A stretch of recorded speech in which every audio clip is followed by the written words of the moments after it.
अभी तक आपने एस्ट्रो तक को सब्सक्राइब नहीं किया है तो सब्सक्राइब करें, शेयर करें और कमेंट्स करें। नवरात्रि के 7वें दिन होती है देवी कालरात्रि की पूजा। जानिए महत्व और पूजा विधि। नमस्कार, मैं हूं डॉक्टर श्रीपति त्रिपाठी। नवरात्रि के 7वें दिन माँ दुर्गा की 7वीं शक्ति माता कालरात्रि की पूजा अर्चना की जाती है। शास्त्रों में माता कालरात्रि को शुभंकरी, महायोगेश्वरी और महायोगिनी भी कहा जाता है। माता कालरात्रि की विधिवत रूप से पूजा अर्चना और व्रत करने से माँ अपने भक्तों को सभी बुरी शक्तियों और काल से बचाती हैं। अर्थात माता की पूजा करने के बाद भक्तों को अकाल मृत्यु का भय नहीं रहता है। माता के इसी स्वरूप से सभी सिद्धियां प्राप्त होती हैं। इसीलिए तंत्र मंत्र करने वाले माता कालरात्रि की विशेष रूप से पूजा अर्चना करते हैं।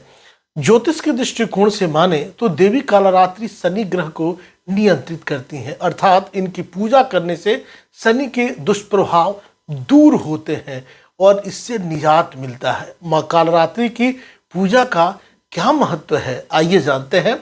माता कालरात्रि के नाम के उच्चारण मात्र से ही भूत, प्रेत, राक्षस और सभी नकारात्मक शक्तियां दूर भागती हैं। माँ कालरात्रि दुष्टों का विनाश करने वाली हैं और ये ग्रह बाधाओं को भी दूर करने वाली हैं।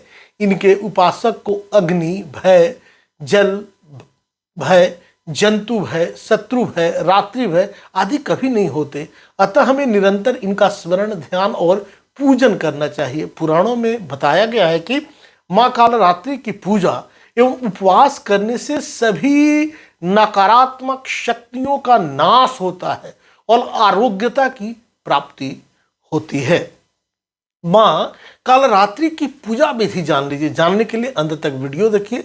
कलश पूजन करने के उपरांत माता के समक्ष दीपक प्रज्वलित कर रोली, अक्षत, फल, पुष्प आदि से पूजन करना चाहिए।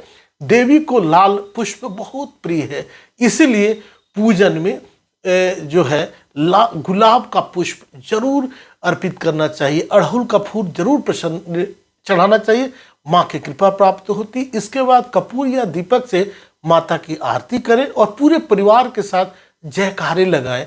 माँ काली के ध्यान मंत्र का उच्चारण करें। माता को गुण का आज भोग लगाएं तथा ब्राह्मण को गुणदान जरूर करें। आज लाल चंदन या रुद्राक्ष की माला से मंत्रों का जप करें।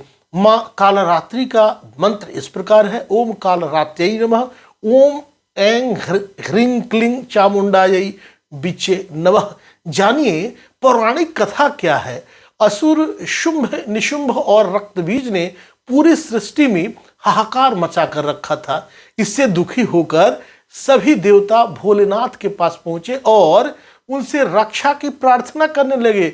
तब भोलेनाथ ने माता पार्वती को अपने भक्तों की रक्षा करने को कहा। भोलेनाथ की बात मानकर माता पार्वती ने माँ दुर्गा का स्वरूप धारण कर शुंभ एवं निशुंभ दैत्यों का वध कर दिया। जब माँ दुर्गा ने रक्तबीज का भी अंत कर दिया तो उसके रक्त से लाखों रक्तबीज उत्पन्न हो गए। यह देखकर माँ दुर्गा जो है वह अत्यंत क्रोधित हो गई। क्रोध की वजह से माँ का वर्ण श्यामल हो गया। इसी श्यामल रूप से माँ देवी कालरात्रि का प्रकाट्य हुआ। इसके बाद माँ कालरात्रि ने रक्तबीज समेत सभी दैत्यों का वध कर दिया और उनके शरीर से निकलने वाले रक्त को जमीन पर गिरने से पहले अपने मुख में भर लिया। इस तरह सभी असुरों का अंत हुआ। इस वजह से माता को शुभंकरी भी कहा गया है।